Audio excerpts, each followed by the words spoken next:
Muy buenas tardes, amigos, vecinos de la comunidad de Pinto.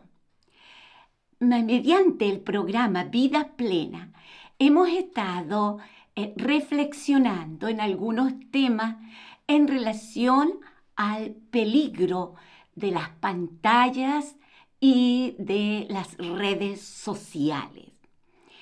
La campaña de la Iglesia Adventista Basta de Silencio nos están hablando acerca y abordando los peligros en relación a estas plataformas virtuales. La semana anterior hablamos acerca de la violencia y el acoso sexual y también del ciberbullying. Hoy hablaremos de otro tema muy importante en relación al impacto de las pantallas en nuestros niños, en nuestros adolescentes y jóvenes, y por ende también en nosotros. ¿Cómo nos está afectando el uso excesivo de estas plataformas virtuales y de los aparatos digitales? El tema que hoy vamos a entregar está en la revista, es un artículo de la revista Basta de Silencio que está promoviendo la Iglesia Adventista. Es escrito por el doctor Adauto García Jr. Y él habla cómo el uso excesivo de estos dispositivos electrónicos está afectando el desarrollo de las nuevas generaciones. Y no solo de estas nuevas generaciones, sino como también está afectando a nuestra vida cotidiana.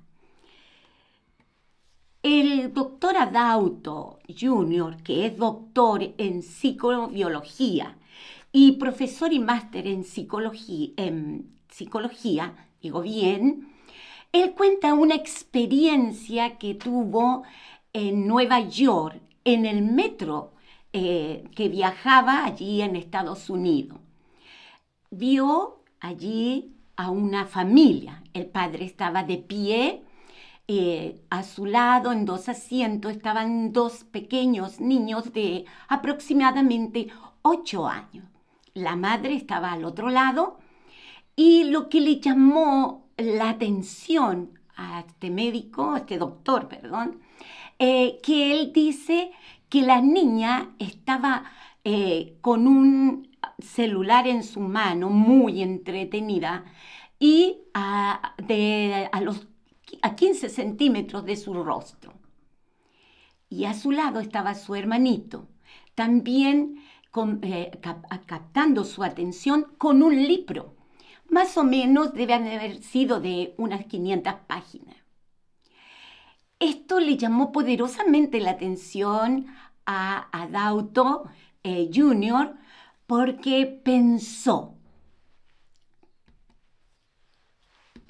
¿cuál era el impacto de esa aparente diferencia entre estos dos niños? ¿Cuál era el futuro que iba a ser para ellos? ¿Cuál iba a ser el impacto en su salud mental, física y espiritual? Para responder a esta pregunta, vamos a reflexionar o vamos a considerar lo que algunas investigaciones o estudios están señalando en relación a las implicaciones o a las repercusiones que tienen el uso de la pantalla en el desarrollo y en el comportamiento de los niños. En estas últimas décadas se ha estudiado, se ha investigado sobre la neuroplasticidad del cerebro. ¿Qué ha suscitado esto? La comprensión y han ampliado significativamente lo que el cerebro puede realizar, cómo el cerebro se reconfigura, se adapta a al entorno, a los estímulos que le están llegando, cómo cambia su estructura en respuesta a estos estímulos internos y externos. Y vamos a hablar, la primera parte, de la tercerización cerebral. ¿Qué significa este término? Tercerización es una empresa que contrata los servicios de otra empresa para realizar tareas específicas que esta empresa puede hacerlo, pero por optimizar costos, por reducir costos, optimizar tiempo y especializarse en algunas competencias con el fin de centrarse en unas actividades específicas. Esto está ocurriendo con nuestro cerebro. Con los teléfonos móviles, en los teléfonos móviles se alojan aplicaciones que cada vez son más útiles para ayudarnos y facilitar nuestra vida cotidiana. Pero ¿qué pasa? Al facilitarnos nuestra vida cotidiana, algunas áreas de nuestro cerebro reciben cada vez menos estímulo, lo que está provocando déficits de procesamiento en nuestro órgano, que es el cerebro. Y no fue casualidad que Nicholas Carr, un periodista y escritor estadounidense, que escribió un libro titulado Una generación superficial. En español dice superficiales. Y allí él dice, ¿qué está haciendo Internet con nuestras mentes? Y él dice, cuanto más brillante es el software, más borrado está el usuario. Nuestro cerebro no está usando algunas capacidades y lo vamos a dar como ejemplo. Un trabajador para cavar pozos utiliza una pala. Y esta pala ayuda, este trabajo ayuda para que se desarrollen sus músculos en los brazos. El empleador compra una retroexcavadora para que así optimizar el tiempo, la eficiencia del trabajo, y este trabajador ya no está utilizando la pala, sino que está usando esta máquina que es más rápida y optimiza el tiempo. ¿Qué sucede con su brazo? Ya no están desarrollándose esos músculos. Lo mismo ocurre con nuestro cerebro. En los aparatos digitales como los smartphones o los celulares, nosotros estamos grabando una cantidad de números que antes de esto lo grabábamos en nuestro cerebro. Entonces nuestro cerebro está perdiendo la capacidad de memorizar. Hay dificultades en el aprendizaje. ¿Qué está ocurriendo con nuestros estudiantes? Si los profesores que ya se jubilaron de las aulas volvieran a las salas a hacer clase, se encontrarían que los estudiantes están más distraídos, más desatentos, incapaces incluso de entender lo que lee, por una falta de comprensión. En su libro, el neurólogo Michael Desmarais, llamado La fábrica de cretinos digitales del año 2021, él habla de una vasta investigación científica que demuestra que está perjudicando la concentración de nuestros niños y adolescentes. Y allí él dice que el uso excesivo de las pantallas, como los juegos, las redes sociales, han perjudicado la capacidad de concentrarse, de comprender y el aprendizaje de las nuevas generaciones.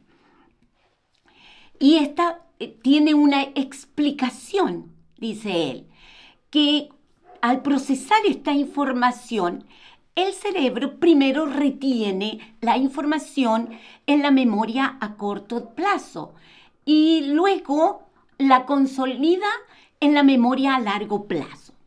Pero ¿qué ocurre? Este proceso a largo plazo exige la formación de nuevas sinapsis en nuestro cerebro, y lo cual estas nuevas sinapsis dependen de proteínas específicas. Pero cuando el cerebro está sobrecargado con estímulos de estas pantallas digitales, del internet, esto se inhibe, es decir, no se produce esa proteína específica, lo que compromete a la consolidación de la memoria. Es decir, no se pierde esa capacidad de memorizar a largo plazo y en consecuencia no hay un aprendizaje. ¿Qué otra cosa nos habla allí este neurólogo? Dice que el acceder a tanta pantalla está produciendo o hay una consecuencia en el comportamiento de los niños y adolescentes. Hay trastornos y conductas alteradas. Y podemos parafrasearlo diciendo que programamos nuestras computadoras y luego ellas nos programan a nosotros. Es decir, hay un académico estadounidense, ex sacerdote, que dijo que damos forma a nuestras herramientas y ellas nos dan forma. Es decir, el tiempo que pasamos interactuando con las pantallas ha programado los cerebros para funcionar al ritmo de las máquinas. Y esta aceleración, porque todo es instantáneo, ya es rápido, genera en los niños, en los jóvenes y también en nosotros, los adultos, impulsividad, irritabilidad, porque queremos todo rápido ya. Pero en la vida real no es así. Se requiere de calma, de paciencia. ¿Qué más ocurre? Hay dificultad para desarrollar sentimientos de empatía y de compasión. Y lo vemos. Los niños, los jóvenes de ahora, son más indiferentes, pasan en las redes sociales, pero de manera virtual y no en la realidad, lo que dijimos la vez pasada. Y no generan conversaciones, les genera dificultad para relacionarse con sus pares. Los adolescentes se han ido aislando en este mundo virtual y rechazando, como decía anteriormente, las interacciones reales. Este escenario presenta riesgos para la salud mental, porque al aislarse, entonces hay sentimientos de soledad e inadecuación.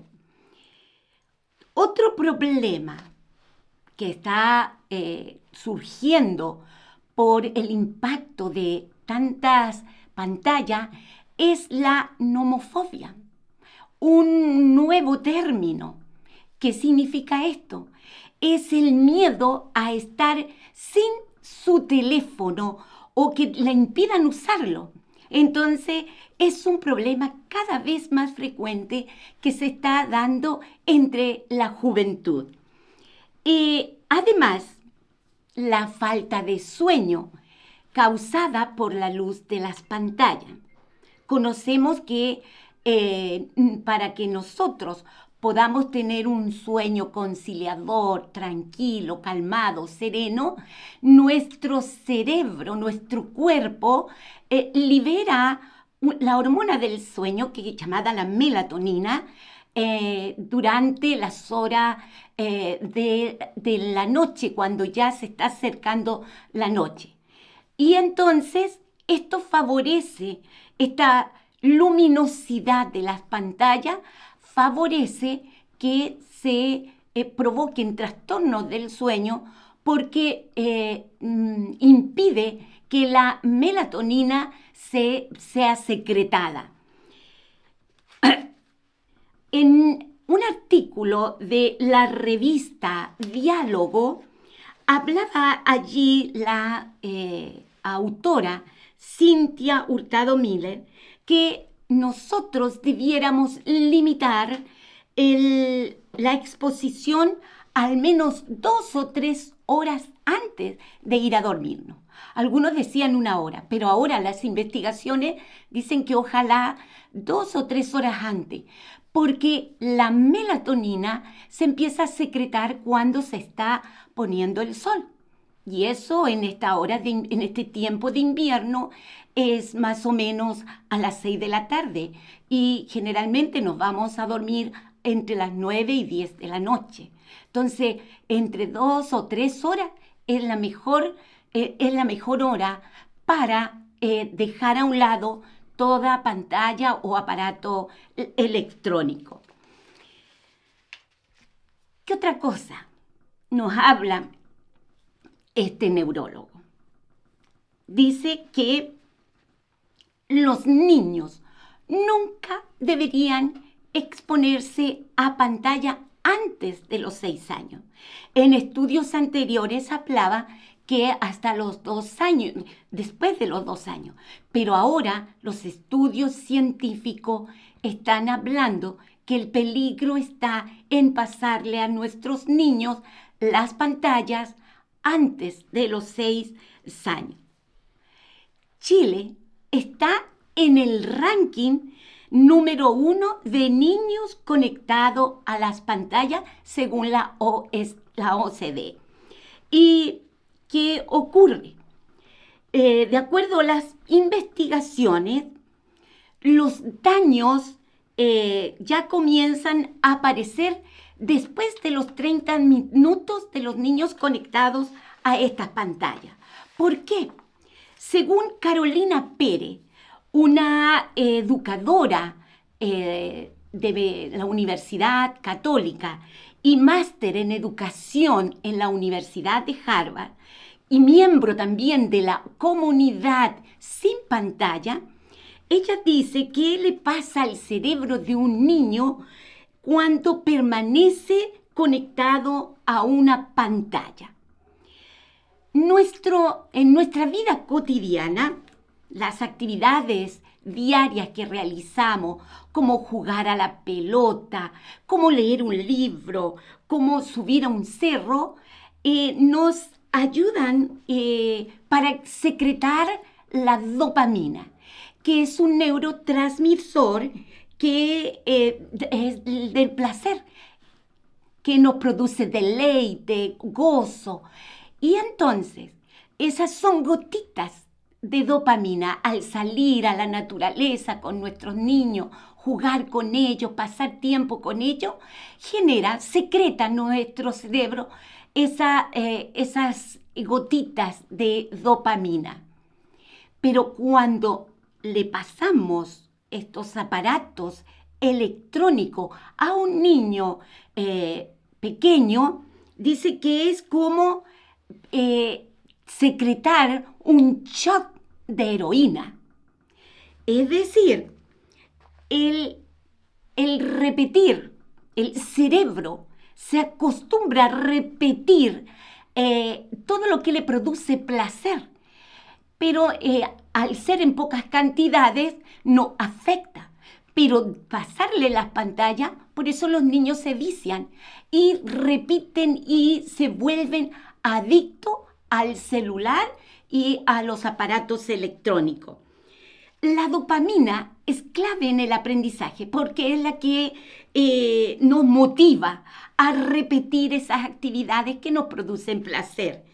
Pero cuando está un niño entre una pantalla interactiva, apretando botones, dando like, jugando, dice que la dopamina que secreta el cerebro es equivalente a un shot de droga. Por eso los niños se irritan cuando se les quita los aparatos electrónicos. Y este placer pide más placer. Y ella dice, esta investigadora y educadora, dice que es caldo de cultivo para los narcotráficos, porque al repetir este placer pide nuestro cerebro más y más.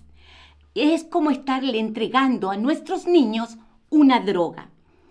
Por eso los niños, después que están en las pantallas y la madre los quiere sacar a dar una vuelta a la plaza, no les produce satisfacción, porque la pantalla les da más placer que las gotitas de dopamina que produce cuando salimos al campo, a la naturaleza. Es una competencia, dice ella, desleal. No puede competir con un profesor, por ejemplo, en la clase, un profesor entretenido que hace clase entretenida, no puede competir de ninguna forma con el shock de heroína que se le entrega con las pantallas digitales. Los médicos y las investigaciones han medido esos circuitos de placer que provocan estas pantallas equivalente a un shot de droga, como les decía. Y nadie quiere darle, usted, mamita, papito, no quiere darle a su hijo droga. Por supuesto que no. Por ello es importante no a las pantallas digitales. Es decir, de ninguna manera entregarle a un niño pequeño que no se autorregula, que no se controla estos aparatos electrónicos. Conozco un matrimonio que ha decidido no usar pantallas sus pequeños. La madre, aunque profesional, está junto a ellos. Y al visitarlos me he dado cuenta que estos niños pequeños son calmados, tranquilos, han desarrollado su motricidad fina, hacen hermosas cuadros, recortan y son pequeñitos. Estoy hablando de niños menores de 4 años. Además, una de las pequeñas ha memorizado extensos cantos de letra en otros idiomas como en hebreo y en inglés. Entonces, qué diferente es la vida de un niño con y sin pantalla. Es un abismo la diferencia entre estos niños.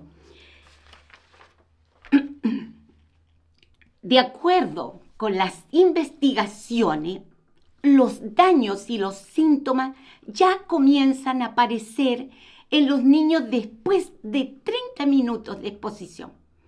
Con esto podemos imaginar el tamaño del impacto en el cerebro de los niños si regularmente y diariamente están frente a estos aparatos electrónicos.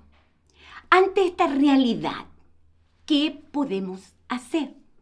¿Cómo podemos minimizar los efectos nocivos de la pantalla? Y aquí vienen algunos consejos para cómo podemos los padres, los abuelos y los que estamos allí cuidando de niños y adolescentes. ¿Qué podemos hacer? Evaluar, dice, el uso del teléfono. Primero, advierte que los niños a estos dispositivos, adictos a estos dispositivos, en general provienen de familias disfuncionales. Pero también hay padres que permiten, para trabajar tranquilo, estar tranquilo, que estén frente a estas pantallas digitales. Entonces, mucho cuidado. Evaluar cuánto están mis niños, mis hijos, frente a estos aparatos. 2. Asegúrate de que tu hijo realice actividades físicas. Recuerden que decía Carolina Pérez, que son gotitas de dopamina, que los niños estén realizando algún deporte, corriendo, jugando a la pelota, realizando actividades, ojalá al aire libre. 3. Promover la interacción con la naturaleza. Está comprobado que también estar en contacto con la tierra produce también en nosotros, nuestro cuerpo, la serotonina. Incentivar para que nuestros niños puedan tocar algún instrumento musical. Esto los ayuda también para liberar o secretar la dopamina y para que ocupen su tiempo en actividades útiles y no en las pantallas. Programar actividades en familia sin el celular. Ojalá un día a la semana decretar una regla sin el celular, tanto padres como niños. Evitar usar pantalla y no permitir que tus hijos usen dispositivos al menos 1 hora antes de irse a dormir. Como ya lo dijimos, porque les afecta el sueño. Establecer un programa de lectura de libros con los hijos. La lectura desarrolla la concentración, la atención y la memoria, capacidades que se están perdiendo por el uso excesivo de los aparatos electrónicos. Y allí la lectura, incluida la Biblia. Gabriela Mistral, ya en sus tiempos, hablaba de manera positiva de la lectura de la Biblia. Y allí dice que no veo cómo puede alguien vivir sin ella. Y ella escribió un poema que introduce así: libro mío, libro en cualquier tiempo y en cualquier hora, bueno y amigo para mi corazón, fuerte, poderoso compañero. Si hay personas ilustres, creativas, que fomentaron el estudio de la Biblia, ¿por qué nosotros, queridos y apreciados amigos de la comunidad de Pinto, no buscar este libro maravilloso que, según una escritora inspirada, Elena de White, dice: la mente con el estudio de la Biblia se fortalece, y dice, es más eficaz que cualquier otro libro o que todos los demás libros juntos. ¿Qué ocurre? La grandeza de sus temas, la elevada sencillez de sus expresiones y la belleza de su figura avivan y elevan los pensamientos como ningún otro libro puede lograrlo. Eso está escrito en el libro La Educación, página 124, que ella escribió. También agrega que la Biblia fortalece la inteligencia y eleva los pensamientos. Ningún otro libro es tan poderoso para elevar los pensamientos, para dar vigor a las facultades, como las grandes y ennoblecederas verdades de la Biblia. Y miren lo que ella termina allí en esta cita. Si se estudiara la palabra de Dios como se debe, los hombres tendrían una grandeza de espíritu, una nobleza de carácter y una firmeza de propósito que rara vez pueden verse en estos tiempos. Es decir, la Biblia desarrolla todas las características, además de la inteligencia, las características nobles como la bondad, la empatía y el relacionamiento social con otras personas. El amor, por supuesto, al prójimo. Y la misma Biblia dice, la explicación de tu palabra ilumina y da inteligencia a los sencillos. Nuestros niños son sencillos, están comenzando la vida. ¿Cuánta inteligencia podrían desarrollar si cada mañana, cada tarde estudiáramos, leyéramos, les relatáramos las vivencias, las historias de los personajes bíblicos? Esto les ayudaría a desenvolverse y a resolver sus propios problemas de acuerdo a cómo nos enseña la Biblia, que es la palabra de Dios. Queridos papitos, queridos amigos de la comunidad de Pinto, yo les invito para que ustedes puedan hacer de la Biblia un libro de texto para sus hijos y así evitar que ellos pasen muchas horas en estos aparatos electrónicos, en estas pantallas digitales que está afectando el cerebro, las capacidades de sus hijos.